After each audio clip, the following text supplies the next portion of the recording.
మన వనపర్తిని చాలా పాపులర్ చేసిరు కదా అక్కడి లోకల్ సంటిగాళ్ళు కొంతమంది. అది కూడా ఎట్లా అనుకుంటున్నారు, ఏదైనా గొప్ప పని చేసి అనుకుంటున్నారేమో కాదు, ఆన్లైన్లో మందిని దోషి. అవు యూపీ, బీహారు, రాజస్థాన్, జార్ఖండ్, జామ్తారాలలో ఇసొంటోళ్ళు ఉంటారనే తెలుసు కానీ వనపర్తిలో బాయ్స్ కూడా గారేంజ్లో డెవలప్ అయ్యిర్రా అని మీరు కూడా పరిశాన్ అవుతురులే. కష్టపడి పని చేస్తే 10-20 వేలే ఇస్తున్నారు, గా వేడికి చాలతలేవు.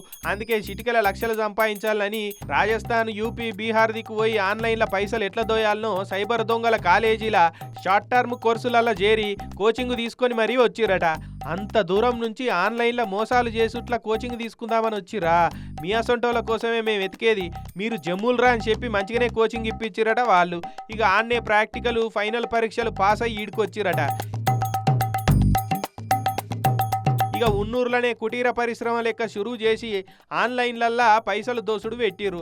అట్లా ఒక్కొక్కడు లక్షల నుంచి కోట్లు సంపాదించిండట. ఈ నడుమ ఆన్లైన్ ఫ్రాడ్ల మీద కేసులు వస్తుండే వరకు వనపర్తి పోలీసు వాళ్ళు తీగలాక్కుంటా పోతుంటే వనపర్తిలే లింకు దొరికిందట.